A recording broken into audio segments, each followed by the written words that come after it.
Bon, derrière nous, il y a le tableau de mon grand-père, donc j'ai voulu essayer de retracer sa vie en tant que soldat de 14-18.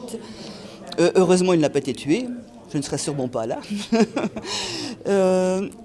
Mais à travers lui, j'ai voulu aussi retracer donc l'historique par où est passé tout le 10e, les grands combats effectués par le 10e BCP de Saint-Dié, auquel appartenait mon grand-père.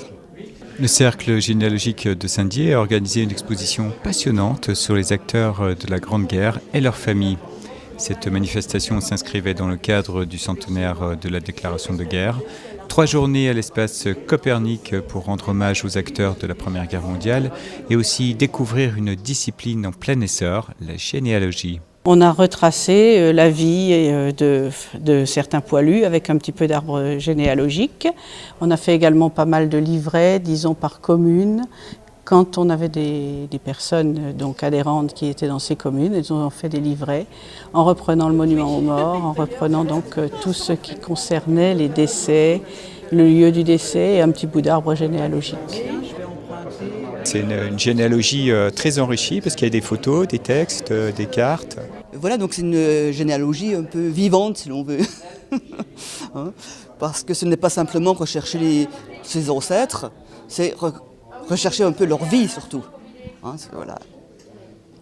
Et c'est passionnant. Très passionnant. Et ça prend énormément de temps, mais c'est très très intéressant. François, si j'ai envie de connaître un petit peu ma généalogie, mon passé, est-ce que je peux venir vous voir? Ah ben bien, effectivement, vous vous adressez au cercle, où il y aura dans les permanences, vous serez accueilli par le responsable de la permanence, qui vous dirigera, qui vous donnera les façons de procéder, en particulier la numérotation SOSA qui permet de retrouver rapidement les ancêtres qu'ils vont découvrir. Alors, on peut remonter comme ça jusqu'à quelle époque quand on va à la recherche de ses ancêtres? Alors, jusqu'à partir de 1600, jusqu'à 1600, c'est très facile de remonter grâce aux registres paroissiaux. Est-ce que tous les cercles généalogiques travaillent ensemble, sont reliés entre eux? Pour les informations, donc, on a notre base de données. Évidemment, comme dans toute base de données, on peut avoir fait des erreurs de saisie et tout, donc on contrôle tous les renseignements qui ont été mis en consultant les archives, en allant chercher d'autres documents aux archives, par exemple donc, les matricules, le registre des matricules de conscription. Donc ensuite, pour les photos et tout ça, on contacte les familles si ce ne sont pas de nos adhérents, pour voir s'ils ont des documents à nous prêter et s'ils veulent bien qu'on les diffuse. On prend aussi tous les sites d'archives des autres départements et le site Mémoire des Hommes, la base Léonore et toutes les bases de données qu'on peut trouver sur Internet. Parce qu'on dit toujours que d'après ses origines, on arrive à mieux se connaître. Maintenant, je ne sais pas si c'est vrai. Hein. Est-ce que c'est propre à une certaine période de la vie, quand on avance dans l'âge, que de vouloir retrouver un peu le chemin de ses ancêtres? Je pense, d'une part, et il y a peut-être aussi un phénomène de mode, peut-être. Parce qu'on parle beaucoup de généalogie, alors qu'il y a quelques années, on n'en parlait pas quasiment. Maintenant, c'est devenu plus médiatisé.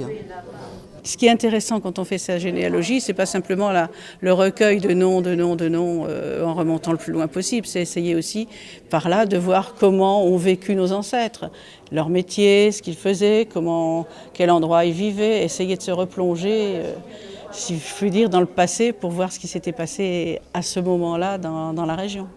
La généalogie, c'est un sujet qui passionne aujourd'hui les déodatiens, les Français en général? Oui, c'est été depuis 15 ans vraiment une explosion pour la recherche de ses ancêtres. Aujourd'hui, c'est un peu moins dans les cercles parce qu'on pense qu'Internet apporte tout grâce à la mise en ligne des archives départementales. Malheureusement, il faut avoir une certaine formation pour pouvoir exploiter sur Internet ces données. Un véritable outil de recherche et d'investigation, les techniques des généalogistes permettent aussi de reconstituer l'histoire d'hommes célèbres. Qui se souvient du déodatien Jean-Maurice André? L'infatigable Simone Loos nous livre les conclusions de son enquête. C'est un petit jeune déodatien, moi je l'appelle un peu le petit Gavroche, parce qu'il était né en 1900, donc à Saint-Dié. Sa maman n'était pas marié et il vivait très librement. La maman tenait un bureau de tabac rue d'Alsace et l'enfant allait jouer avec ses copains vers Foucharus, où est maintenant la salle de sport. Et c'est dans cette salle, enfin, et autrefois, avant c'était un cimetière, là, je vous le signale comme ça en passant. Et il jouait là avec ses camarades. Et alors en 14, il avait vu revenir des blessés après les combats de Sainte-Marie, et puis il s'approchait des militaires. Et un soir, il a dit à ses camarades, « Ce soir, je m'en vais avec les soldats, et surtout ne le dites pas à ma mère. » Et il est parti, il a été accepté par la troupe, et enfin, au bout de quelques jours, il a eu un capitaine, je ne sais plus son nom, un capitaine qui l'a pris un peu sous son aile, et ils se sont retrouvés à Nompatlize et à La Salle, et là où il y a eu des combats violents, puisque on est sorti de la baïonnette.